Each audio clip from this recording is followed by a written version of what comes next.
जी, सभी अधिकारीगण, सभी खेल संघों के पदाधिकारी, सभी मेरे प्रिय खिलाड़ियों और मीडिया से आए हुए मेरे प्रिय मित्रों, एशियाड गेम्स में भारत का डंका बजाकर चीन की धरती पर तिरंगे की शान बढ़ाकर वापस आए सभी पदक वीरों का और खिलाड़ियों का मैं बहुत बहुत स्वागत और अभिनंदन करता हूं। ये मेरे लिए सौभाग्य की बात है कि जिन्होंने देश को नेतृत्व दिया और खेलों के लिए एक नई सोच और सुविधाएं एक से एक बढ़कर दी, आज वो दुनिया के सर्वाधिक लोकप्रिय नेता और भारत के प्रधानमंत्री हमें अपना आशीर्वाद देने आए हैं। मैं आप सबकी ओर से माननीय प्रधानमंत्री जी का बहुत बहुत स्वागत और अभिनंदन करता हूं। ये माननीय प्रधानमंत्री जी की दूरदर्शी सोच और उनकी नीतियां और चुनौतियों में जीत का जज्बा, ये उनकी जमीनी समझ, उनके बलबूते पर आज भारत की पताका चारों ओर फहरा रही है। भारत का यशगान हो रहा है, चाहे स्टार्टअप्स का सेक्टर हो या साइंस का या स्पेस का हो या स्पोर्ट्स का हो, चारों तरफ भारत की ही धूम है। G20 की सफल मेजबानी से लेकर चंद्रयान मिशन की सफलता हो, पूरी दुनिया में आज भारत का ही डंका बज रहा है। लेकिन खेल एक ऐसा क्षेत्र था जहां चंद वर्षों पहले तक ये दिखता था कि भारत की टीम गई, कई बार अधिकारियों पर ज्यादा ध्यान दिया जाता था, लेकिन जब से प्रधानमंत्री जी आए हैं, अधिकारी नहीं खिलाड़ियों पर ही ध्यान दिया जाता है, उनको ही सुविधाएं दी जाती है। और माननीय प्रधानमंत्री जी, आपने जो सोच बदलकर सुविधाएं देकर हमारे खिलाड़ियों को प्रेरणा दी है, हमारे खिलाड़ियों ने भी मेहनत में कोई कमी नहीं छोड़ी, पसीना बहाकर अब की बार 100 पार करने का काम किया है। जो आज तक नहीं हुआ वो संभव करके दिखाया है।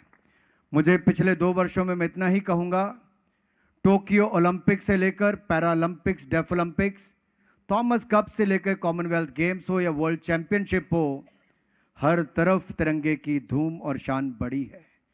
हमारे खिलाड़ियों ने आपकी उस सोच को साकार करने का कार्य किया है और मैं विश्वास दिला सकता हूं कि आज ये नया भारत एक नई सोच के साथ नए कीर्तिमान स्थापित करने के लिए निकला है। ये रुकने वाला नहीं है। वो विकासशील भारत से अब विकसित भारत की ओर इतनी तेज गति के साथ भारत आगे बढ़ रहा है, साथ ही साथ खेलों के क्षेत्र में हमारे खिलाड़ी भी आगे लेके जा रहे हैं। हम रुकेंगे नहीं, थकेंगे नहीं। 2024 के ओलंपिक्स में एक नया कीर्तिमान स्थापित करके आएंगे, आपको विश्वास दिलाते हैं। आप अपना आशीर्वाद ऐसे ही बनाए रखिए। शायद ही कोई प्रधानमंत्री ऐसे हुए हों जो खिलाड़ियों के बारे में इतनी बारीकी से पूछते हों। मैं जब भी आपके पास गया, आपने पूछा कि खेलो इंडिया के लिए और पैसे तो नहीं चाहिए, टॉप स्कीम ठीक चल रही कि नहीं, खिलाड़ियों को कोई दिक्कत तो नहीं आती है। फिर आप व्यक्तिगत किसी खिलाड़ी के बारे में पूछते थे कि उसका परिवार गरीब है, इसकी और मदद कैसे हो सकती है। ये अपनापन खिलाड़ियों के प्रति और देश के प्रधानमंत्री की तरफ से हो, ये मैंने तो आज तक नहीं देखा था। ये आपने संभव किया है। हम सभी खिलाड़ी, खेल प्रशासक, खेल संघ आपके सदा आभारी रहेंगे और आपने सदा हमें समय दिया। जब भी आप आए, आप अपना आशीर्वाद बनाए रखें। और इन पदक वीरों को और खिलाड़ियों की ओर से एक बार फिर सर आपका बहुत बहुत स्वागत, अभिनंदन। और सभी खिलाड़ियों के लिए एक बार जोरदार तालियों के साथ बोले भारत माता की, भारत माता की, भारत माता की। बहुत बहुत धन्यवाद। बहुत बहुत धन्यवाद माननीय मंत्री जी। एशियाई खेल 2022 में इस बार 100 पार के स्वप्न को पूरा कर नया इतिहास रचते हुए हमारे खिलाड़ियों ने सुनहरे भविष्य की नींव भी तैयार कर दी है। 9 वर्ष पहले तक असंभव सा था ये प्रदर्शन। देश के सम्मानीय प्रधानमंत्री जी के सक्षम नेतृत्व और मार्गदर्शन में पिछले 9 वर्षों में कैसे योजनाबद्ध तरीके से खेल खिलाड़ियों को साथ लेकर इस मुकाम को हासिल करने के लिए केंद्र सरकार निरंतर प्रयासरत रही है। इसी पर आइए देखते हैं ये शॉर्ट फिल्म।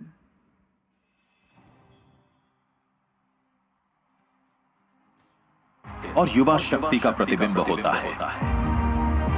यशस्वी प्रधानमंत्री श्री नरेंद्र मोदी जी के नेतृत्व में भारत विकास के पथ पर अभूतपूर्व गति से आगे बढ़ रहा है।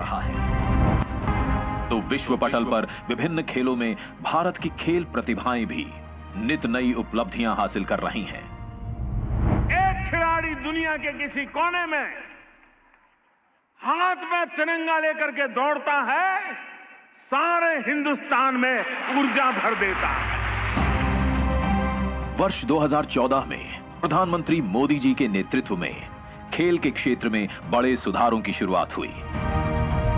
आज देश का खेल बजट 2014 के मुकाबले 3 गुना करीब 2500 करोड़ रुपए का है।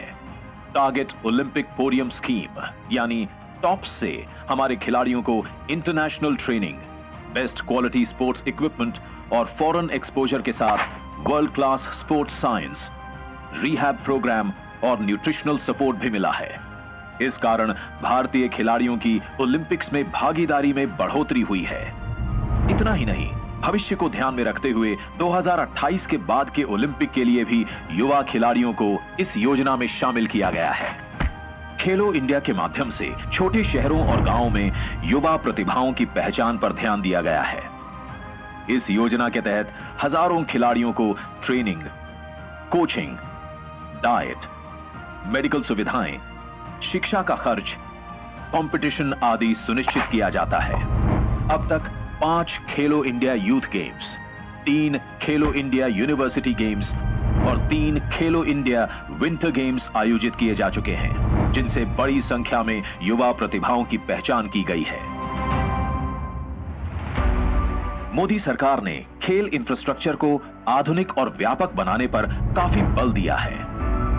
देश भर में 300 नए खेल इंफ्रास्ट्रक्चर परियोजनाओं पर करीब 2700 करोड़ रुपए की लागत से तेजी से काम हो रहा है, जिनमें से 130 बन भी चुके हैं। आज देश में करीब 2 दर्जन नेशनल सेंटर्स ऑफ एक्सीलेंस स्थापित हुए हैं और खेलों के साइंटिफिक पहलू को देखते हुए बड़े पैमाने पर स्पोर्ट्स साइंस विशेषज्ञ भी नियुक्त किए गए हैं। प्रधानमंत्री मोदी जी ने जो खेले वो खिले के मंत्र के साथ खेलों के विकास के लिए समग्र दृष्टिकोण अपनाया, तभी तो बड़े लक्ष्य तय करना, उन्हें हासिल करना और एक खेल संस्कृति बनाना ये पूरे देश ने ठाना। युवा खेल प्रतिभाओं को जब पहली बार बड़े सपने देखने और उन्हें पूरा करने का मौका मिला, तो गांव, कस्बों और छोटे शहरों से निकलकर हमारे खिलाड़ी तमाम राष्ट्रीय और अंतर्राष्ट्रीय मंचों पर लगातार कीर्तिमान रचने लगे। फिर वो चाहे एशियन गेम्स हो, कॉमनवेल्थ गेम्स हो, वर्ल्ड टूर्नामेंट्स हो या ओलंपिक्स और पैरा ओलंपिक्स। इस बार के एशियन गेम्स में देश ने